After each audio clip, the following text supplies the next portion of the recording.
We have Blue Stinger for the Dreamcast. Your favorite Dreamcast game so far. Can I say something? Dialogue is awful. Well, the storyline is awful. There's no Even pacing. the character's name. Can I talk? Elliot Can I talk? Ballad. I'm not done yet. Can I talk? Elliot Ballad, a lead speak? character Can I for a finish? name? Can I This is an finish? awful character name. Go ahead. There's no pace to it at all. The presentation's terrible. You spend the first 20 minutes not doing anything. You walk down a hallway and there's just like nothing to do. Okay. You go find a key card, you open a door, and there's no excuse now because what do we've had? We've had Resident Evil, we've had Metal Gear Solid, we've had Tomb Raider. Elliot Ballad is a character name. Ouch. You have to get indoors. Okay, you have to get these access cards to get through doors. Well, guess what? Just look at the dead body right next to all the doors because more than likely 90% of the time they're the ones with the cards. So you pick up the card, you go in, you see these beasts that are just lying dead on the ground. They look cool. The monsters and stuff, they look cool. They suck. They look cool. No, they They got look cool. 7 arms They're all coming out of them. high-res. Oh, they're crap. They look cool. You kill the guys and check it out. Tokens fly off them like in Sonic, and you have to go collect the tokens. With the sound. And it even has the same sound. I give this game my lowest score ever of all time on the Electric Playground. I give it a 1.3. I'd give Blue Stinger a 4. I think it deserves a 4. All right, let's go, man. I want to get on this thing. Let's get out of here. We can't talk about Blue Stinger some more? No, we're done. Hey, welcome back. We're talking about Overlord, Raising Hell for the PlayStation 3. This is, it's a remake, it's a redo of the Overlord game that came out on 360 not too long ago. And did we really need that? Was that game so epic that it needed a new PS3 version? It was fresh and it was cool because you're playing a bad guy. It's like Dungeon Master, Peter Molyneux's old game. I thought it kind of a little bit reminded me of Pikmin a little bit. It's a little Pikmin. With farting and ass crack. It's a little Fable.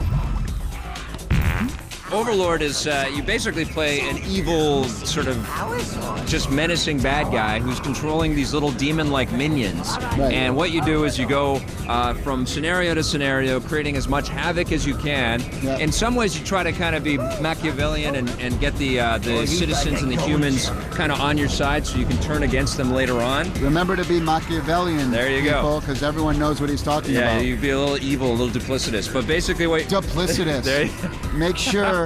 It's like Mr. Rogers, really. All right, so you're playing as the evil overlord. You're trying to build up your castle, build up your reputation as a bad guy, and you have your minions. You get more of them as you go. There's 4 different kinds of minions. That's right. Blueberry. Yeah, blueberry. Which is blue, who Yeah. are the medics. Yeah. Then you got brown chocolate, The chocolate guys. which are they're the fighters. fighters. You got red strawberry cherry, Yeah, they go through the fire and they go ice. through fire. And then the 4th one is the green Yeah, the mint. green, the eco. Mint chocolate. It's like Al Gore. The Al Gore And flavored the green min- guys minions. do what? They're stealthy. Stealthy, that's it. Honestly, this is a next generation game or a game that was built for Xbox 360 and PlayStation 3. It's not good enough. Well, There's frame rate yeah. problems. The animations aren't, Uncharted level or Assassin's Creed level. Well, they mess up the basics. I mean, the basics are really, it's the camera angle that is horrible. Yeah. It's the... You do have some control, but it is confusing. It's and I'll terrible. tell you what bugged the hell out of me too was that you don't really know where to go. And I had to think Yeah. back because I played the game before, but I had to sink back into this world and I couldn't remember what to do. And you don't really get guided through the game at all, so you get really confused. But again, they mess up the basics, they mess up Yeah. the camera angles, they mess up the controls, the graphics, not PS3 quality to me. Yeah. But the thing that really bugged me the most about this game is that they basically took the 360 game and then they added all the free downloadable material from the Xbox, put it onto one disc, and charging $60 for this game in 2008. Okay. Yeah. But the Xbox 360 version is $30. Yeah. So it's like literally twice the price. A little too little, a little too late. I think the idea Interesting, is though. clever. Yeah. It's a clever idea. We you always will like to smile see, when you play the game. We like to see new ideas. Yeah. I'm giving it thought a it was fun. 5. It's average across the board. I'm going to give it a 6. I liked it much better on the 360 when I played it, I think 2 years ago now.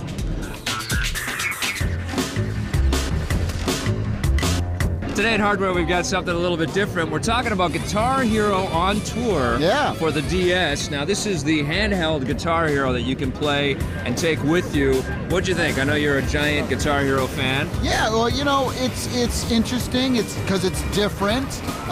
Basically what you do is it kind of hooks into the top of the back of the thing. Yeah. So you're holding it like this with the thumb. People are getting carpal tunnel just watching this. And then they give you a little pick, which is cool. Yeah. And you use the right side of the screen for the picking. And that was kind of weird to me because it's like you had to watch on the left, pick on the right. And you're holding the DS at a very odd angle. And we know Vicarious Visions worked on the game and they worked on the hardware. And I think they did a great job on the game. I think they ported the experience to the DS very, very well. But the hardware isn't quite right. With the limitations that they had, they did a great job in this game. There's about 25, 26 songs in there. You can't download nothing them. great, though, either, though. I wasn't too impressed with the song selection. Yeah, it's not a lot of rock and roll stuff, right? There's a lot of pop stuff. And I mean, I think it's a pretty good first attempt, but I think they need to tweak the hardware. I'd give it a 6.5. I'm right there with you. 6.5, I totally agree. Stick around, we've got an interesting versus for you after the break. It's Space Chimps going up against Space Monkey, our first iPhone review.